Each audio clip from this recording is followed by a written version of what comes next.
Hello, so this is my Gertrude Jekyll rose from David Austin, and its full first flush has kind of passed, and we had a couple of rainy days, so a lot of the petals have dropped. So I'm here to deadhead it today in hopes of another flush. I've got my pop-up bag and I have brand new snips. I bought these narrow snips because I had the thicker ones, and I find that when I use those I end up cutting off the good blooms as well as the deadheaded ones, because these tend to grow in clusters. So I'll show you here. So you see how this is like one cluster of blooms, and if I want to deadhead this one here, I want to avoid deadheading these other two. So to avoid that, I kind of need smaller or thinner snips. So yeah, lots of deadheading to do. You can see it's like a beautiful carpet here. This is kind of like a bubblegum pink rose color. It's really beautiful. So let's see if we can get at it. All right, so we did a lot of deadheading.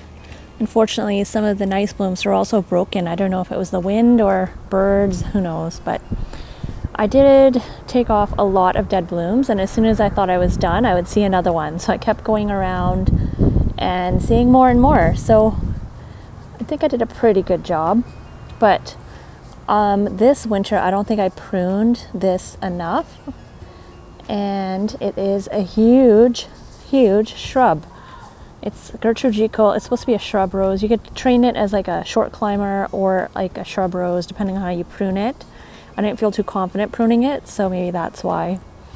There is like a standing trellis behind here, but you can see how upright the stems are. Look at that trellis just leaning back there under the weight. So I don't necessarily think this one needs a trellis, but it doesn't seem to be relying on it too much. And it is totally crowding out my plants underneath, so I'll have to do some rearranging this winter. Also, it was a little bit tricky because I do have a couple of clematis growing throughout this rose. Guernsey cream is one of them, and yeah, I think that one might be it. I might have a Dr. Ruppel in there, but haven't seen blooms on that one. Just the Guernsey cream is an early bloomer.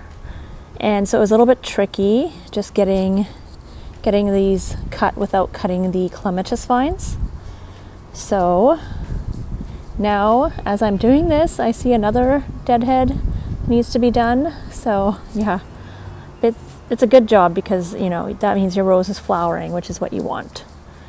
And down here I have got some pincushion flower, and I've got I think it's midnight blue salvia.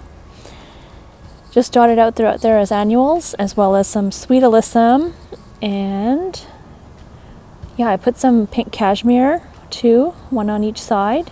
That one's peeking through on this side. It's not blooming on the other side yet, but I can give you a close-up. It kind of blends in with this rose color, so I think it looks nice. There's some catmint, I believe, growing in there.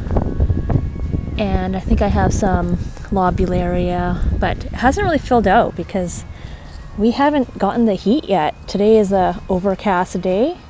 That's why it's a good day to get out here and do some planting. But yeah, we're still waiting for the heat. Oh, and I should also wanted to just show off this self-seeded poppy. I didn't plant these poppies, but I noticed them and I was gonna pull them out as weeds. I did the plant ID app and found out they're poppies. So good thing I didn't pull them out.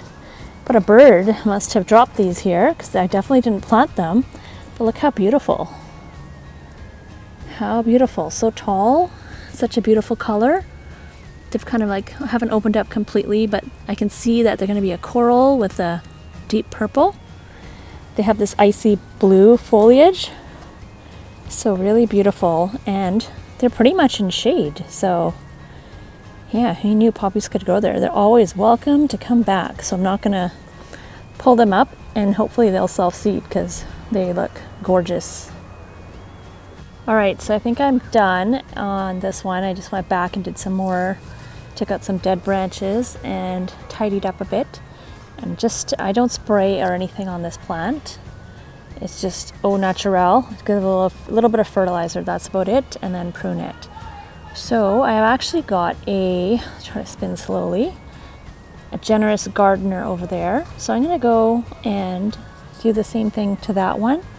But before I use this, I'm going to just wipe it down with alcohol wipes. Just like those cleansing wiping pads that kind of look like baby wipes, but they're alcohol wipes. So I'm going to just sanitize this because I don't want to spread any kind of disease between rose bushes. And that's just good practice. Also, Gertrude Jekyll is very, very thorny. So yes, these gloves were not quite thick enough, so to get poked a little bit. So use leather gloves if you have them. Just wanted to show off, this is the generous gardener. So you can see the beautiful buds there.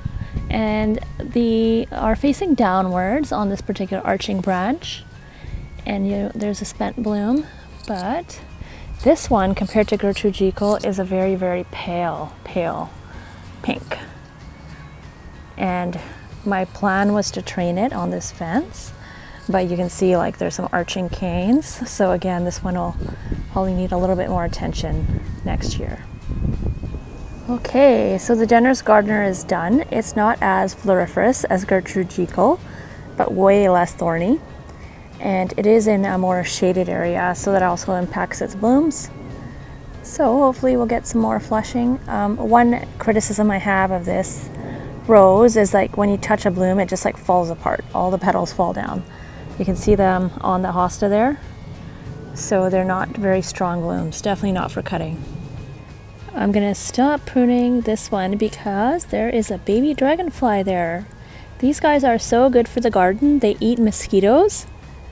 So if you see these baby dragonflies, let them be, because they are definitely garden friends. He's right on this little rose branch. So cute. Hello, here we are in my back garden, and I've done some work on my shade garden. So this is hidden behind this shed. It's kind of just like a dumping ground, storage area. It was just basically all weeds back here because you couldn't see it. So as an update, I have gotten some progress made on it. Basically, the first plant I put in was this yew, which looks like it didn't transplant well and it didn't make it, which is okay. It was kind of like a last ditch effort to try to save that plant. So that one is probably going to come out, but I think I'll leave it for now. I have this ajuga called Burgundy Glow, which is a ground cover, which is doing really well, and it blooms, so that's really nice. So like basically up to here is like the area you can actually see from the house, and then after that is something like everything else you can't see. So I had popped in some impatiens that I had left over earlier, so that's the bright color throughout, and hopefully those will kind of take off. I had bought this Angelina sedum on clearance at half price, and I hopefully that one will kind of become like almost like a ground cover and take over as well.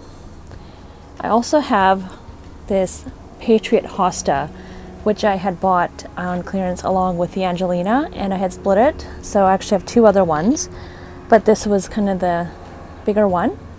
So that's a Patriot Hosta. I think it'll do well in the shade. This place, it does get some sun, like not very much, but a little bit of dappled sun. So I'm hoping that it's not too dry here for this hosta, because I know hostas like lots of water. So anyways, I'll have to keep an eye on that one. I also transplanted this Frilly heuchera. So Frilly is a heuchera that I've tried in different places in my garden, mostly without success, to be honest. They don't really come back that well for me. But I just love this ruffled texture. Like, it's just such a cool heuchera. See how textured that leaves are? Like, it's called frilly for a reason. You can see how frilly the leaves are, and the color is really nice too. So I popped that in there. I also got, I think this one is called the silver gumdrop heuchera. It's like a proven winners type. So I popped that in there. It's a really small plant. It was on clearance for like, I think $4 or $5. It was just something that I thought would be a different color here because I needed that diversity in color. In the very corner, there's not much room to plant here at all because it's a sidewalk and then a fence. So I popped in some Angelina sedum in the hope that it'll cover that little corner, because that's going to be pretty dry, being that it's right by the sidewalk there. So I'm hoping that'll kind of fill out. So this little triangle has Angelina sedum, silver gumdrop heuchera. This hosta is called a royal standard, so I had got that one just for a little diversity. So this one is royal standard royal or royal standard, I'm not sure which one. Hopefully it'll fill in this whole area here. And then yeah, I've got the frilly heuchera, the impatiens, the Patriot Hosta, and I had some lamium or dead nettle, and I think this is called red dragon or purple dragon. And that one, it's been in the pot too long, so it's not doing that great, but I think it'll bounce back. I think that one, if it will fill in like my lamium has in the front, then that will do really well here. I want it to kind of fill in and spread out and cover the ground, so there will be less weeding. And over here you can see that the ground is bare, so you know weeds are coming in. So my plan was try to get this ground covered, try to fill it in, and then it'll be hopefully easy maintenance. That's my goal anyways. This is a Francis William hosta that I put in last year or the year before. Last year I believe. And then there's like a little astilbe back there. There's a fern, and then there's a hellebore. I'm really happy the hellebore is doing well because other ones I planted here haven't done that great. Also have another astilbe here. I really love astilbe, but I have noticed they don't do as well in dry areas. And I do have like a pear tree right here. So this is a bit of a dry area, dry shade. So I'm hoping that I can try these plants and they'll do well and spread out and cover the ground. That's the plan. And yeah, like I have a pulmonaria. In other areas of my garden, my pulmonaria are doing really well, and you can see how small this one is. And I think it is because of lack of water, because there's no irrigation here, and the pear tree sucks up, I think, a lot of moisture. So yeah, we'll see how that goes. But that's the update on the Sacred Shade Garden. Now it's just a matter of watering and waiting for things to fill in.